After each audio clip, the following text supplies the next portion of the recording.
Hello दोस्तों, स्वागत है आपका आज की इस वीडियो में। दोस्तों आज हम हिंदी व्याकरण शुरू कर रहे हैं। आज हिंदी व्याकरण में हम पहले जानेंगे भाषा के बारे में। भाषा कौन कौन सी होती है, भाषा किस प्रकार बोली जाती है, भाषा के मुख्य रूप से कौन कौन से भाग होते हैं, तो आज हम इसके बारे में जानने वाले हैं। तो हम आज आइए स्टार्ट करते हैं। भाषा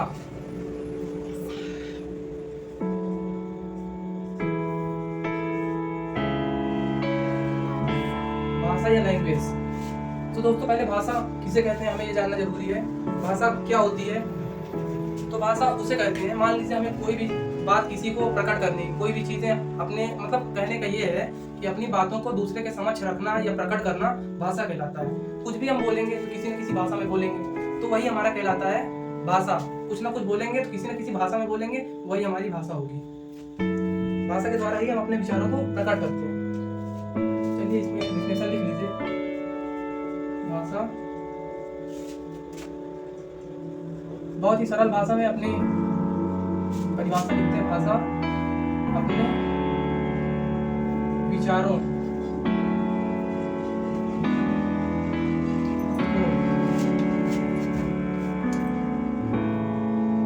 दूसरों से प्रकट करना,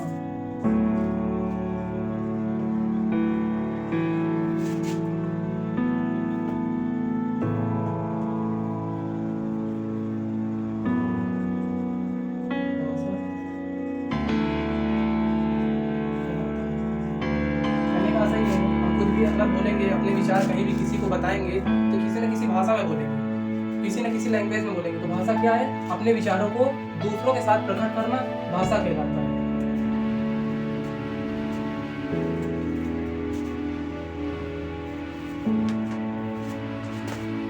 अब एक चीज और देखना है, अगर भाषा कोई भी चीजें हैं उसका किसी न कोई रूप होगा। कोई भी चीजें होती हैं उसका कहीं ना कहीं एक या दो से रूप होते हैं। तो भाषा के भी दो रूप हैं। भाषा के कितने रूप हैं? भाषा के लिखते जाइएगा, भाषा के रूप। एक पहला रूप कौन सा है? मौखिक भाषा। मौखिक भाषा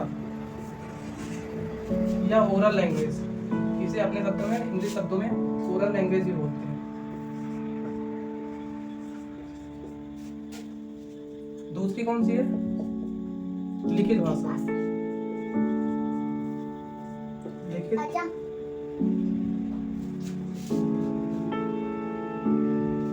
लिखित भाषा, रिटन लैंग्वेज।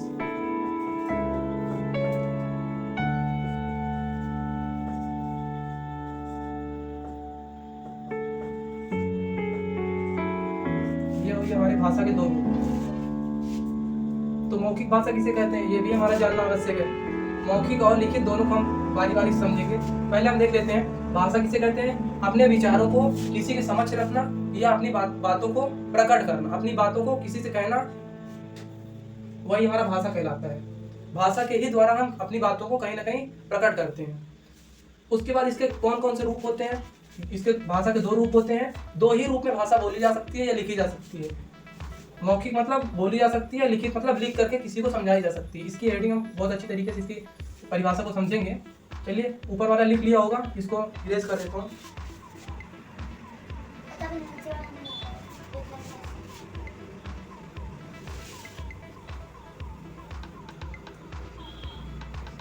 पहला रूप कौन सा था? पहला रूप है मौखिक भाषा। मौखिक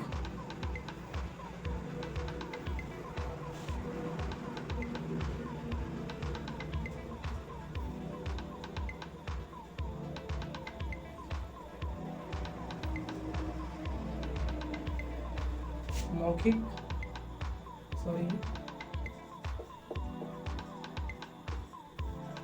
मौखिक भाषा। मौखिक भाषा किसे कहते हैं?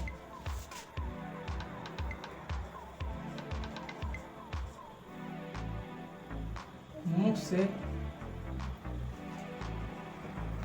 अपनी बातों को प्रकट करना।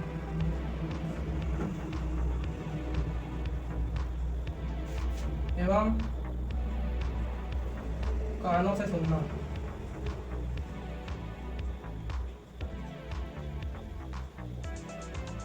कानों से सुनना।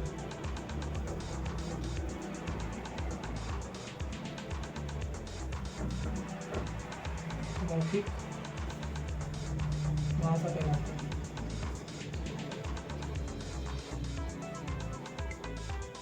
उम्मीद है समझ में आया होगा। मुख से अपनी बातों को प्रकट करना।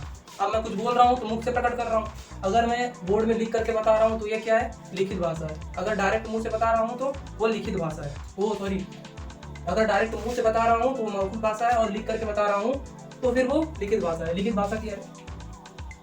ये हमारा हो गया मौखिक भाषा। भाषाएं कितने प्रकार की होती हैं? 2 प्रकार की होती हैं, एक लिखित और एक मौखिक। जिसे हम मुंह से डायरेक्ट बोल सकते हैं, उसको लिख करके नहीं बताते हैं, वो क्या है? मौखिक है। और जो लिख करके बताते हैं और उसको किसी को समझाने की कोशिश करते हैं, वो हमारी लिखित भाषा है। सो लिखित भाषा देख लेते हैं एक बार। ऊपर लिख देते हैं रिटन लैंग्वेज को।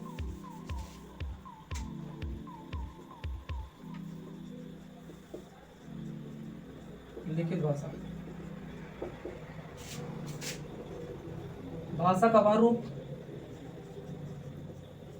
भाषा का वह रूप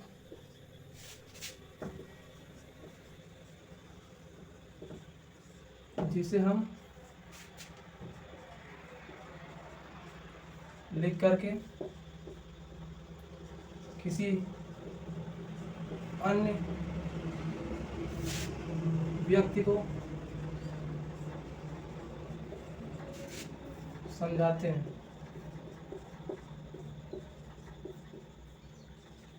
वह लिखित भाषा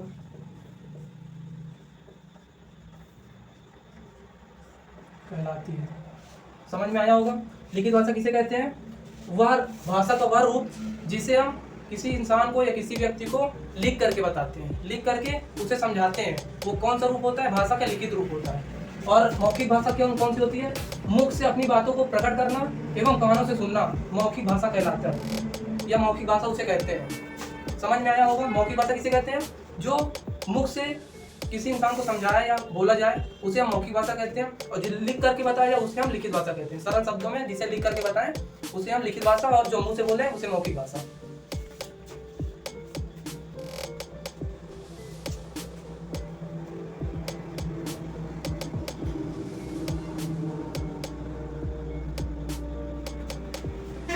तो उम्मीद है लिख लिया होगा। चलिए इसको इरेज कर दे रहा हूँ।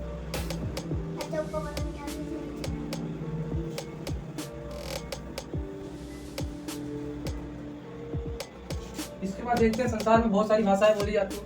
देख रहे हैं उर्दू, पंजाबी, बहुत सारी भाषाएं बोली जाती हैं। हम आज हिंदी की बात, अगर हिंदी के व्याकरण पढ़ रहे हैं तो हमें हिंदी की बात करनी है। हिंदी का उदय कहाँ से हुआ? हिंदी का कहाँ से, इसका मतलब कि इसका कहाँ से उदय हुआ, वो चीजें आज हम देखेंगे। इसका जन्म कहाँ से हुआ है हिंदी भाषा का। लिख लिया? लिख लिया। चलिए फिर आगे इंगेज करते हैं।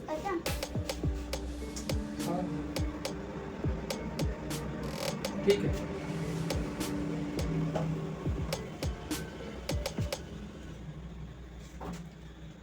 सबसे प्राचीन भाषा कौन सी है हमारी? सबसे प्राचीन भाषा कौन सी है? हिंदी नहीं, सबसे प्राचीन भाषा हमारी संस्कृत है। संस्कृत सबसे हमारी प्राचीन भाषाओं में से एक है।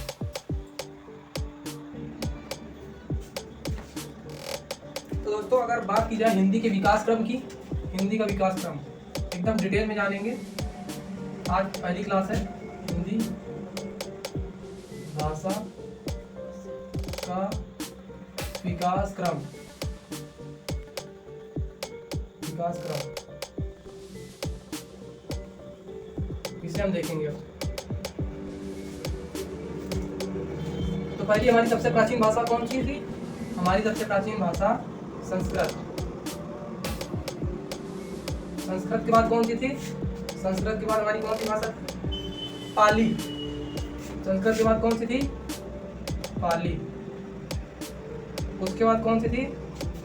प्राकृत। उसके बाद थी हमारी प्राकृत। उसके बाद हमारी कौन सी भाषा थी, अपभ्रंश, उसके बाद अवहट, दोनों एक ही बोलते हैं, अवहट, लिख लीजिए अवहट। पहले संस्कृत थी, उसके बाद पाली, प्राकृत, अपभ्रंश, अवहट, उसके बाद हमारी प्राचीन या आधुनिक हिंदी। ये हमारी भाषा का उदय, भाषा का विकास क्रम है। पहले हमारी कौन सी थी, सबसे प्राचीन भाषा अगर कोई पूछे तो कौन सी थी, संस्कृत थी, इसके बाद पाली, प्राकृत, अपभ्रंश, अवहट, और अभी क्या चल रही है, आधुनिक हिंदी। हमारे विश्व में या सॉरी इंडिया में अगर सबसे ज़्यादा बोली जाने वाली भाषा कौन सी है, हिंदी। भारत में अगर सबसे ज़्यादा कौन सी भाषा बोली जाती है, हिंदी बोली जाती है।